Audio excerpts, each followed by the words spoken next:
Le film commence par un gardien de phare sur l'océan nommé Tom, qui aperçoit une femme inconsciente parmi les rochers pendant une tempête, et il s'approche d'elle, étonné par son allure, et découvre qu'elle est blessée, puis il la conduit chez lui pour soigner ses blessures. Et le lendemain, cette femme se réveille et comprend que Tom a soigné sa blessure. Puis Tom se présente et lui demande qui elle est et quelle est son histoire. Et la femme lui révèle que son nom est Atlana, qu'elle est la reine du royaume d'Atlantis, et qu'elle s'est enfuie parce qu'elle ne veut pas épouser un roi nommé Orvax.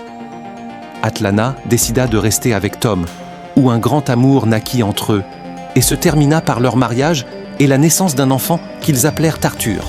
Et Atlana exprima le souhait que leur fils unisse les humains et les habitants d'Atlantis. Et 2 années passèrent alors qu'ils vivaient heureux avec Arthur, jusqu'à ce que des soldats d'Atlantis attaquent la maison de Tom, demandant à Atlana de retourner avec eux. Mais Atlana les combattit férocement et les élimina tous. Puis elle décida de retourner au royaume et d'épouser le roi Orvax pour protéger Tom et Arthur, parce qu'elle savait qu'il enverrait d'autres soldats pour la récupérer. Puis elle fit ses adieux à Tom et lui promit de revenir vers lui, puis elle sauta dans la mer. Après 5 ans, Arthur participait à une sortie scolaire dans un aquarium où il se concentra sur les poissons devant lui. Mais 2 de ses camarades se moquèrent de lui parce qu'il parlait aux poissons et ils étaient sur le point de le frapper. Mais tous les poissons se mirent en colère contre eux et un requin commença à foncer contre la vitre pour la briser afin de les attaquer.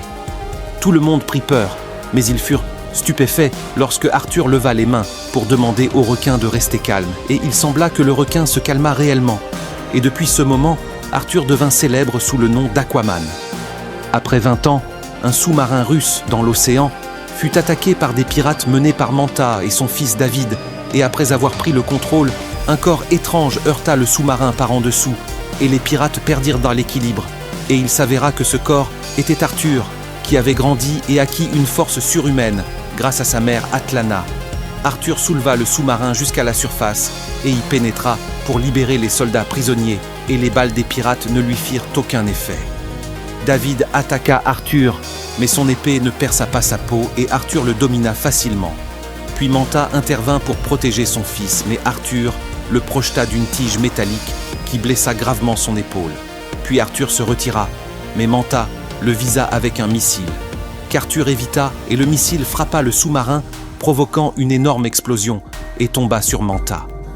David essaya de le soulever, mais n'y parvint pas et supplia Arthur de l'aider. Mais Arthur refusa en prétextant qu'ils avaient tué beaucoup d'innocents, puis il partit. Manta déclencha une bombe pour forcer son fils à survivre et à se venger, et David partit effectivement. Et la bombe explosa, et une grande colère apparut sur son visage. Arthur alla dans un bar où il rencontra son père, et ils entendirent aux informations parler du sous-marin qu'Aquaman avait sauvé.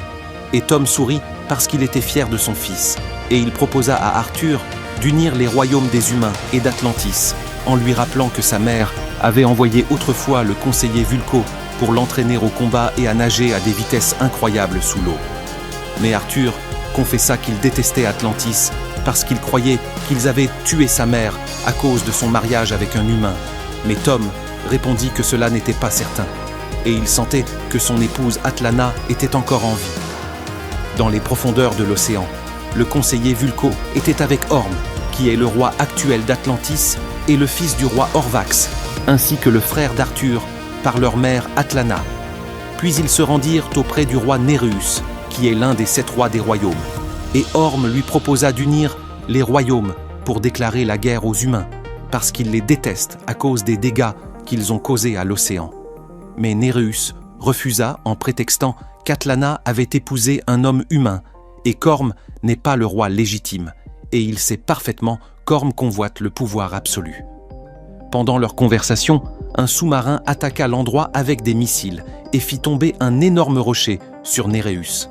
Et Orm se précipita pour le sauver, puis il détruisit le sous-marin.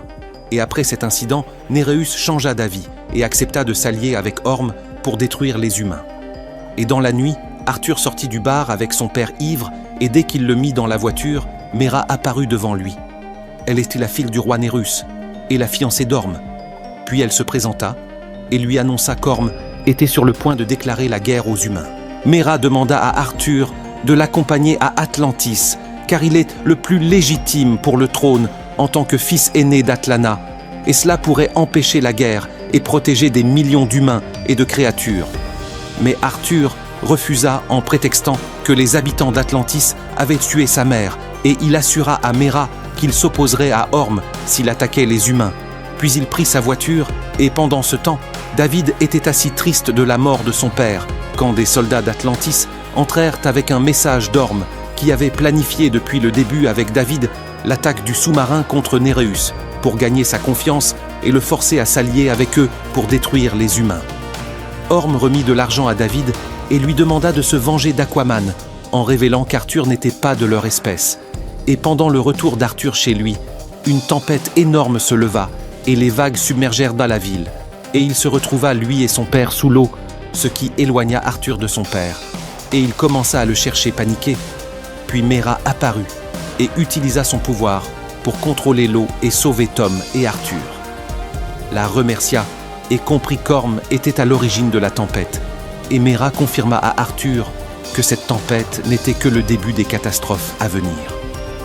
Le lendemain, les bulletins d'information diffusèrent des images des tempêtes qui avaient frappé de nombreux pays, mentionnant des morts et des destructions de bâtiments, ainsi que le retour des déchets humains sur les plages, tandis qu'Arthur décida d'accompagner Méra à Atlantis pour empêcher Orm de détruire la terre.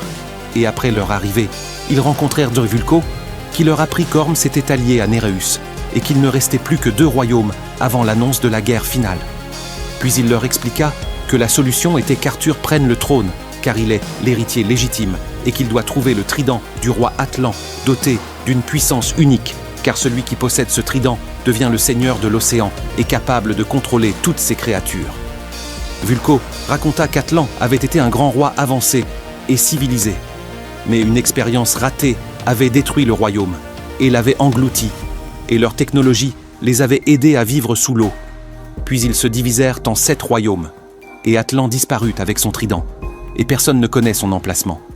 Vulco montra à Arthur et Méra une partie d'un appareil trouvé par une équipe de chercheurs dans le désert.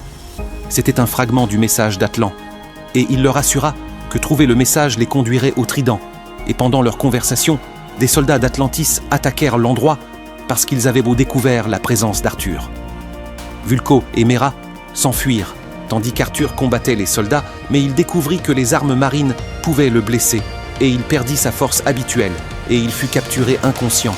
Et après avoir repris conscience, Arthur se trouva enchaîné devant son frère Orm, qui savait qu'il était venu pour s'emparer du trône.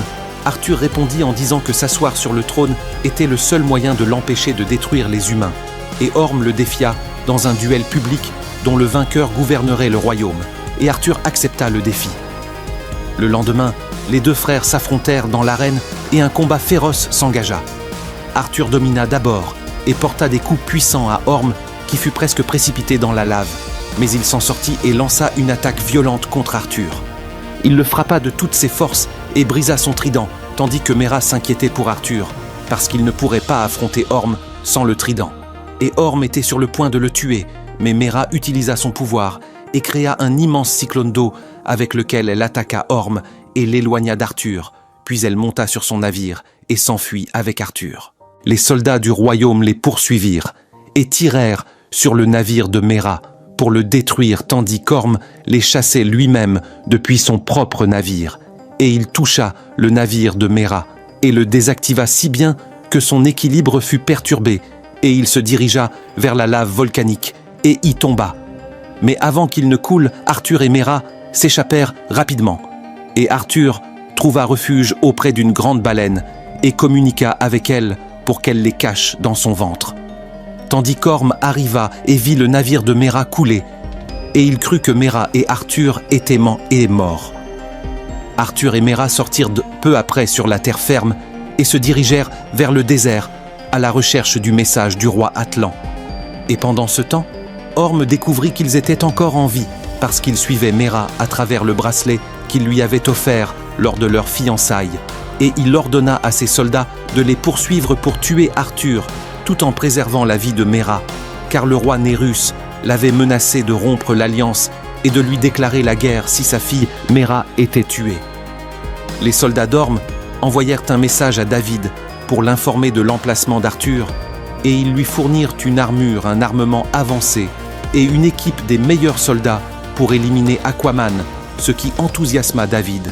Et il améliora l'armure en y apportant des modifications, tandis qu'Arthur et Méra continuaient leurs recherches dans le désert, jusqu'à ce qu'ils trouvent l'endroit du message d'Atlan. Méra plaça la pièce qu'elle avait prise à Vulco à sa place, et l'appareil se mit en marche et un message enregistré apparut dans lequel le roi Atlan révélait que le trident était dans la mer cachée et qu'une fiole apparaîtrait après la fin du message portant la carte menant au trident, et que seul celui qui mérite le trône des rois pourrait voir l'emplacement à travers la fiole. Puis un compartiment spécial s'ouvrit dans l'appareil, et Arthur et Méra sortirent la fiole, et ils trouvèrent à l'intérieur une carte indiquant l'Italie.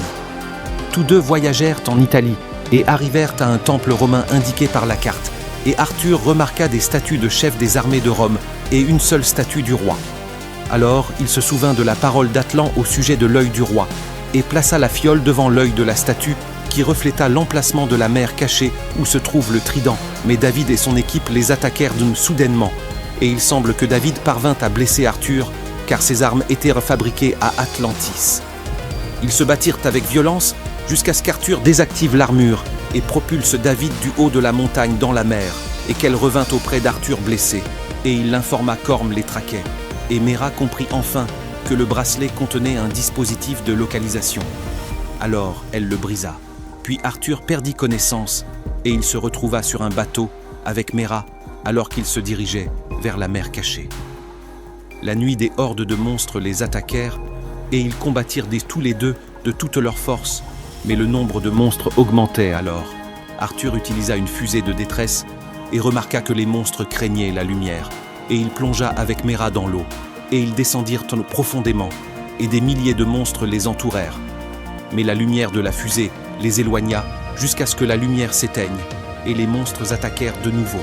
Puis Arthur et Méra coururent aussi vite que possible, jusqu'à ce qu'ils atteignent une source de lumière très intense, et ils y entrèrent pour échapper aux monstres. Arthur et Méra découvrirent un cyclone puissant, et les tempêtes les séparèrent, et Méra perdit connaissance, et un monstre faillit la dévorer. Mais une personne inconnue la sauva à la dernière seconde, puis la porta jusqu'à la plage. Et quand Méra reprit connaissance, elle fut choquée en constatant que la sauveteuse était la reine Atlana, tandis qu'Arthur sortait du cyclone pour chercher Méra.